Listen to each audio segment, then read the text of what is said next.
Well, let's go straight to Adam Creighton, who is the economics editor of the Australian newspaper. This man writes splendidly today under a headline, "Lockdown Lunacy is Frying Our Minds." Adam, you rightly say that Andrew's behaviour is worrying.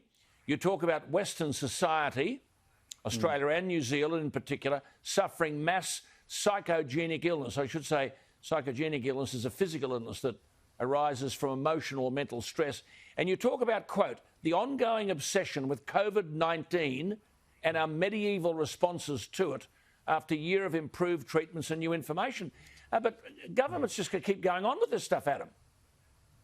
Yeah, look, that's right, Alan. I mean, it just seems to me that we can't explain our actions by any sort of rational economic model, basically. I mean, 12 months on from the start of this almost, the only way you can rationalise it is I think, through psychology, through sociology. It's not just the mask wearing in the parks or solo mask wearing, it's also the lockdowns themselves. I mean, based on the conventions of science 12 months ago, they would have been considered crazy. But now we do them every couple of weeks in our largest cities, seemingly for no reason. And they're only for 5 days anyway, so kind of rationally, they're not going to have much of an effect given the incubation. But see, Adam, I'm talking to you now. 100% of the 1,865 infected patients in Australia, 100% are mild, notwithstanding all the fear raised by Andrews.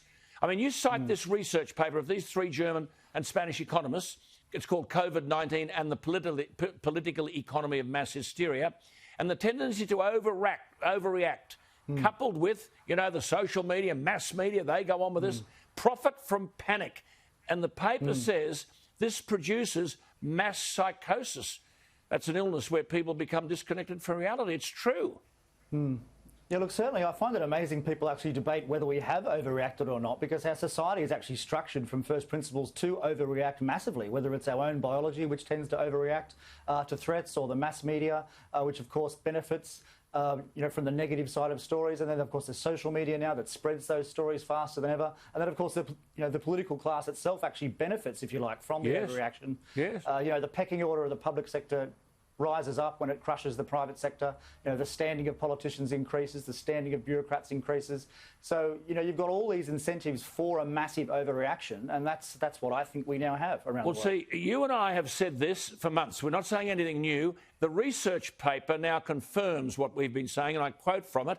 They have instilled, this is government, fear in the general public to achieve political goals, exploiting the negativity bias of the human brain. I mean, basically scaring people to make sure they comply with government edicts, eh? Yeah, look, there's 2 great examples of that.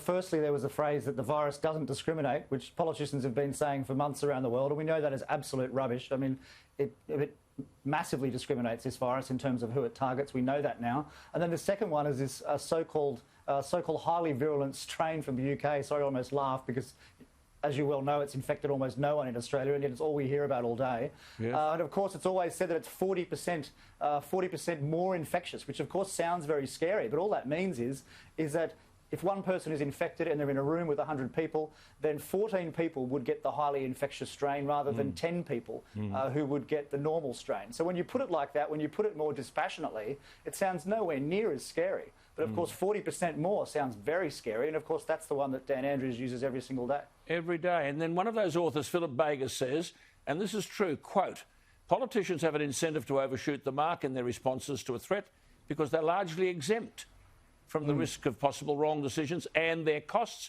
which they pass on to others. And as you say, Adam, Australia and New Zealand have incurred costs equivalent, that's why I love this bloke's writing. This is Adam Creighton today.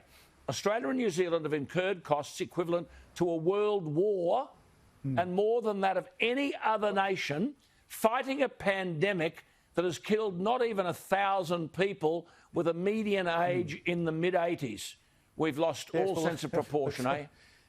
Yeah, well, look, certainly just in terms of those costs, I mean, fiscal costs in size of the budget deficits, the increase in debt in Australia is actually bigger than any other Western country. It's quite extraordinary. You hardly ever hear that in the press. You just hear all this self-congratulation and aren't we brilliant, aren't we amazing? Yeah, that's the point. It's all seen as brilliant. This is brilliant. Yeah, that's right. It's all seen as brilliant. I know, it's all seen as brilliant. Look, I mean, it is great that that somehow the cases have been limited. But look, it's it's summer. I mean, there's every possibility when the weather cools, just like it did in the Northern Hemisphere, that there'll be a lot more cases, and then some of us might have to eat some of our words then. So you make one final point before you go. This is what Adam said. 25,000. Andrews boasted 25,000 flocking to testing centres. Andrews said he was proud. Well, Adam Creighton says, I'm embarrassed that so many people, the bulk of them healthy, waste hours and the $100 it costs taxpayers for each of the 13.7 million tests carried out so far. Eh? Yeah, that's right. Now, look, I think it goes to the mass hysteria point before. I just don't understand why so many people are doing this, standing in the sun for hours queuing, when they're perfectly healthy. And, of course, it costs the taxpayers $100 a go too. We've already spent $1.4 billion roughly on these tests. And at this rate, we're spending another billion within 12 months. It's like money grows on trees. Good on you. Great to talk to you. God, you talk common sense. The only thing is common sense is not common, eh? Good to talk to you, Adam. There he is. He's wonderful, isn't he? Adam Creighton.